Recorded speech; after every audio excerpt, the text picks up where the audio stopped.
I don't know. I want to make sure. I believe it once I see him in the ring. If Paul starts his boxing career earlier, could Jake Paul have been a champion? There's a possibility. You know what I remember? Coming back from the first round, and then the next day I remember Jake is doing some kind of, I don't know, what was he doing at the ring? Oh, yeah. A little bow at the end. He bowed. And that's the last thing I remember. You know, but the day after the fight, the day after, I woke up, I told my wife, why did I do that? You know, I don't know. I just don't know what the hell goes on. Mike Tyson, the baddest man on the planet, is finally breaking his silence, and his words are sending shockwaves through the boxing world. After witnessing Anthony Joshua deliver the brutal knockout that finally silenced the problem child in Miami, Tyson's first reaction hasn't just raised eyebrows, it has completely flipped the script on everything we thought we knew about his loyalty. For weeks, rumors swirled that Iron Mike was playing a mysterious double game behind the scenes, whispering into Joshua's ear while the world questioned whose side he was truly on. But now the truth is out. This isn't just a simple post-fight comment. It is a revelation that changes the entire narrative of the influencer boxing era. And once you hear the first words Tyson uttered following Jake Paul's destruction, you'll realize that the legend's true intentions were never what they seemed. The energy inside the Kaseya Center was unlike anything boxing has seen in years, fueled by a mix of genuine curiosity and a strange sense of impending doom for the YouTuber-turned-boxer. We all saw the headlines leading up to December 19th, but what happened in those final moments before the first bell was chilling. Mike Tyson, acting as a mentor to Joshua, had been drilling a single dark philosophy into the former heavyweight champion's head. He didn't tell him to box, and he didn't tell him to play it safe. His instructions were raw, brutal, and straight from the era of the 1980s Iron Mike. He told Joshua to rip into Paul with everything he had, regardless of fatigue, ending the instructions with a haunting command: kill him before he kills you. It was a kill-or-be-killed mentality that seemed to transform Joshua into a version of himself we haven't seen in years. Hey everybody, I'm in a lot of pain right now. My face got very swollen. I'll be back very soon. In the morning, I can't sleep. My jaw's busted. They wired it up a couple hours ago and it hurts every time I move my mouth. I lost tonight. I gave everything and I still lost. Feels like I let everyone down. I'm not unbreakable. But it causes repeated trauma to the brain. And over years and years of this happening, people can get what's called chronic traumatic encephalopathy, or CTE syndrome. And it's almost like a disease because with repeated trauma to the brain, and that can lead to memory problems, mood swings, even trouble with movements, and eventually people can develop dementia, like Alzheimer's disease. And Jake Paul got knocked out by Anthony Joshua this past Friday night. And so I want to break this down from a medical perspective. I'm a neurosurgeon with over 25 years of experience. And so, you know, what happens is when you get hit in the head with that kind of force, like in boxing, our brain actually moves inside our skull and it can bump into the skull, which is a firm structure, and cause bruising of the brain.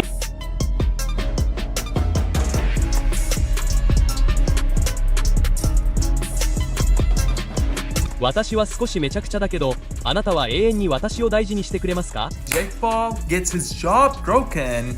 Not only that, but he gets his lower jaw broken from the right and left side. So both sides, and not. But here is where the story takes a turn into the truly unexpected. Just minutes before Jake Paul made his walk to the ring, a walk that many now believe he never should have taken, the locker room doors swung open, and in walked Mike Tyson. This wasn't a coaching visit for AJ. This was a surprise face-to-face with the man he was supposed to be rooting against. Tyson's first words to Jake Paul in that high-tension environment weren't full of the malice he'd shared with Joshua. Instead, he looked Jake in the eyes and spoke about the nature of greatness. He told Jake that while this was an extreme challenge, only those who dare to be great actually achieve it. He reminded the kid that the people who never take their shot are the ones who stay small. In that moment, Tyson wasn't just a mentor to the winner, he was a witness to the problem child's potential sacrifice. When the bell finally rang, the weight difference was immediately apparent. Joshua stepped in 30 pounds heavier, looking like a literal mountain compared to the man who had previously beaten a much older, more stationary version of Tyson. For 5 rounds, Jake Paul fought a retreating battle, trying to find the same openings he used against aging legends and MMA fighters. But the raw and brutal strategy Tyson had instilled in AJ was working like a charm. Joshua wasn't just throwing punches, he was hunting. By the 5th round, the momentum had shifted entirely, with Paul hitting the canvas twice. The Miami crowd, which had been vocal in their frustration early on, suddenly went silent as the realization hit. This wasn't an exhibition. This was a demolition. Only this, following that, he went through an emergency surgery procedure to get that sorted out, and titanium plates were inserted to help stabilize the case. This will take long to fully heal. Drinking every night and doing all this and beat you. Yeah, it was bad. If you look at the fight, he was much slower. He only threw a hook. Like,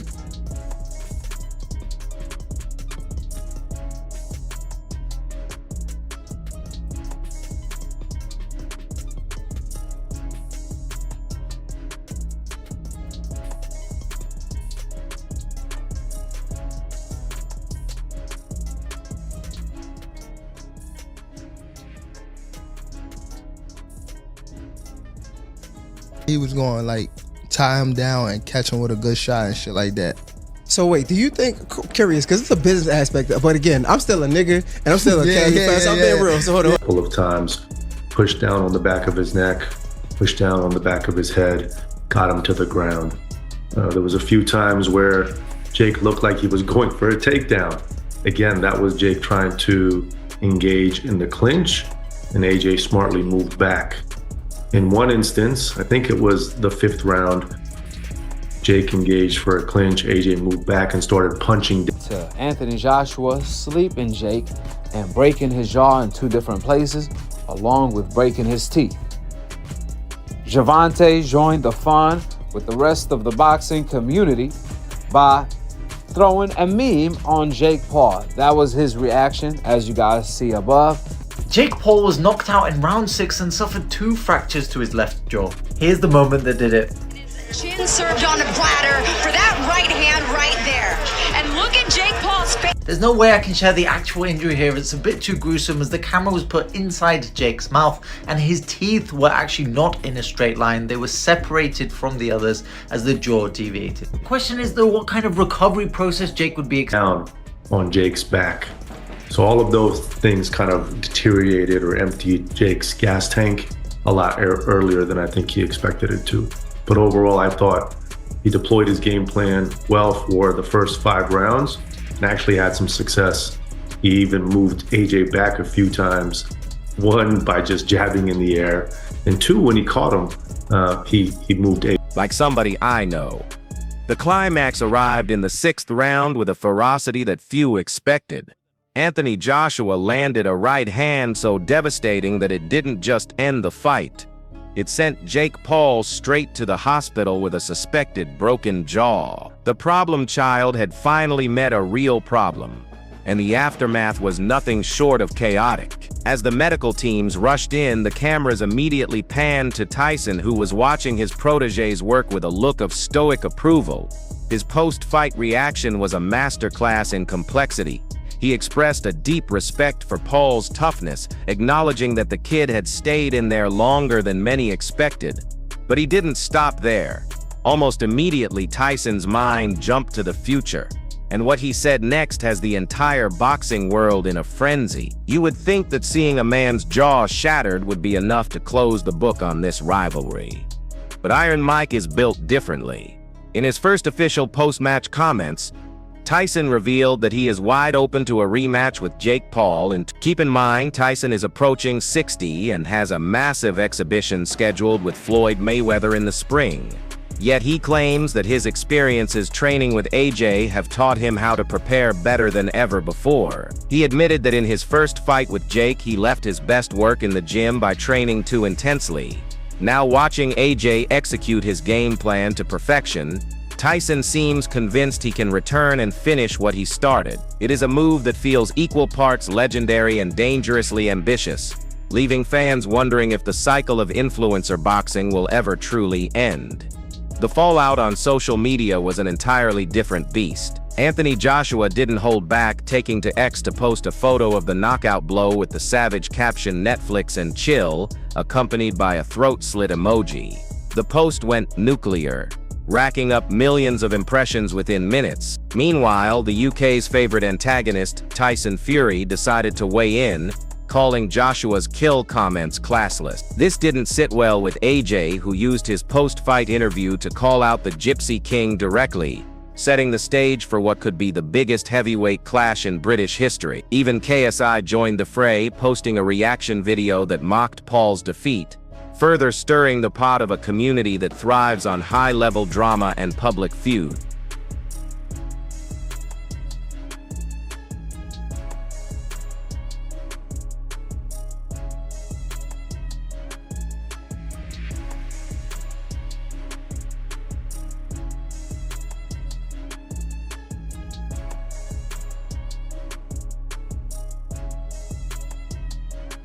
Hey guys, I'm okay. Just pray for me, alright? Yeah, he just represents everything that's wrong with boxing, unprofessionalism, and you know he's getting what you know, he's reaping what he sows. But I hate working with people like that. He stands everyone up, film crews, everything, doesn't do any promotion. Jake Paul was knocked out in round 6 and suffered 2 fractures to his left jaw. Here's the moment that did it. Chin served on a platter for that right hand right there.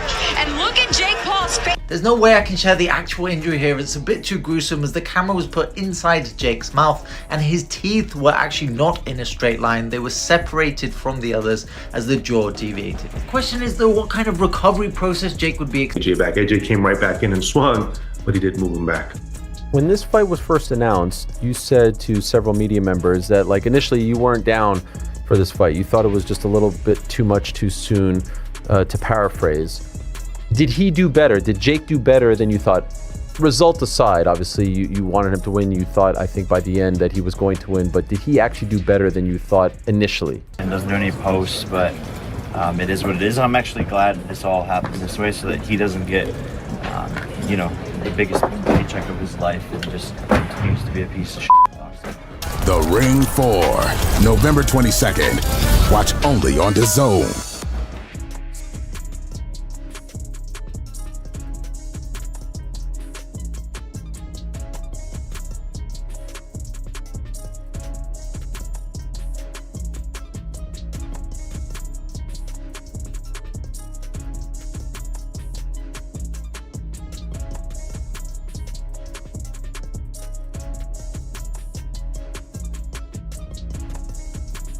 Yeah, just a lot of punching down, practicing, hitting below my knees, and a lot of speed. He warming up. We're now. sparring. That's what we need. We're sparring. Warm up. Some I know 8-year-olds. I got the 8-year-olds in there. If I find out anything, I'm gonna beat your ass and I'm gonna beat Jaden Love ass. On my mama, I'm gonna beat both of y'all ass. On my mama. And he laughing. He know.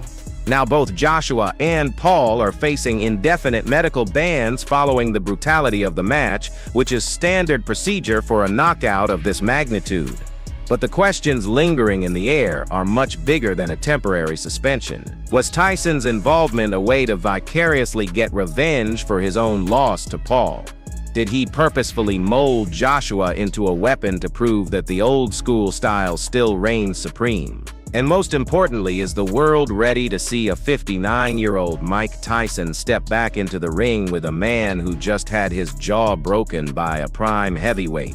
The drama surrounding these first words proves that in the world of modern boxing, the fight in the ring is only half the story. The real game is played in the whispers, the locker room visits, and the calculated revelations that keep us all watching. As the dust settles in Miami and Jake Paul begins a long recovery process, the landscape of the sport has shifted once again. Anthony Joshua has reclaimed his status as a terrifying force. Tyson has re-entered the conversation as a potential 2026 headliner, and the problem child is left to pick up the pieces of a career that many thought was untouchable. Tyson's words to Paul about daring to be great might have been the ultimate parting gift. Or perhaps it was a subtle warning that the baddest man on the planet isn't done with him just yet. Only time will tell if we are looking at the end of an era or the beginning of a much more dangerous chapter. That is all from today's video. If you enjoyed it, remember to leave a like, subscribe, and ring that bell icon so you never miss our upcoming videos. And don't forget to share your thoughts in the comments section. Stay tuned and we will catch you in the next video. Peace.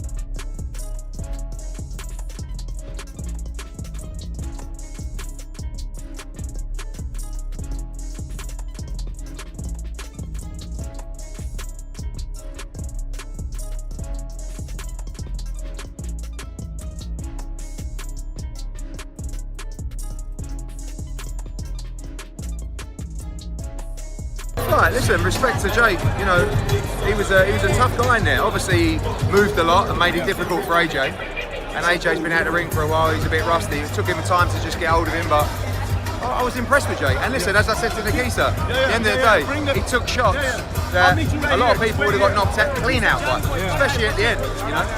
So Was it frustrating for you to watch? No, I mean maybe like obviously when someone's moving like that, like. Respect to Jake Paul that we took a few rounds to get going because Jake was moving a lot and holding a lot, and you know it was difficult to nail him clean. I think, but eventually AJ took his time, cut him off, and smashing him about. And listen, respect to Jake Paul because that last shot, I know he broke his, shattered his jaw, but it would have knocked most heavyweights out. So I've got to give him credit. I was going to say, in the end, are you pleased with that? Because obviously everyone was saying, we'll argue that he at least won 3. No one expected him to last that long. Rolled his ankle, broke his jaw, still fucking fighting, man. Like, that's toughness. You know, most people wouldn't have the balls ever to step in a boxing ring in their life. He stepped in a boxing ring with one of the baddest men on the planet. Who's 40 pounds heavier than him, is 6 inches taller. That's insane. He's one of the most skilled fighters on the planet, my brother. And when they're rugby tackling you, but he had to do what he had to do to survive. And he did that. So, you know, it's very difficult to go in like, you know, out of the ring for 14 months and just be razor sharp with a guy running. And so, yeah, probably 2 or 3 rounds more than expected. But fair play to Jake Paul. He was a lot tougher than I thought, and he took a lot more shots than I thought he could. What did AJ tell you inside the ring about the fight? Wicked fight. Respect to Jake Paul for taking the fight. Took a heavy shot, but you know what? What a fantastic fight he put on. But big well done to AJ. We knew from day one AJ was going to do it, but the better fighter was going to win. People said that Jake Paul was running. Do you feel like he ran or do you like? I mean, against someone like AJ, AJ's a big guy, strong guy, and he can hurt you. So yeah, 100%. Like he's gonna want to avoid his power, but you know what? He got caught in the corner and bang you out. Or Jake would have moved around the ring at 100 miles an hour. There's 2 things I would have done: tried to shut Jake down at 100 miles an hour, or I would have gone on the back foot. So Jake decided to move around the ring, and I decided to put the pressure on. What I could have done better is a lot of things. 100%. In the fight game, you've seen the amazing fighters that we'll argue that he at least won 3. No one expected him to last that long. Rolled his ankle, broke his jaw, still fucking fighting, man. Like, that's toughness. You know, most people wouldn't have the balls ever to step in a boxing ring in their life. He stepped in a boxing ring with one of the baddest men on the planet. Who's 40 pounds heavier than him, is 6 inches taller. That's insane. He's one of the most skilled fighters on the planet, my brother. have graced us over the last 100 years, and the expectations that we put on ourselves are immense, but I tried my best. Jake done well while it lasted, but if you remember what I said in the interview with Cameron is, fighting's not just physical, it's psychological.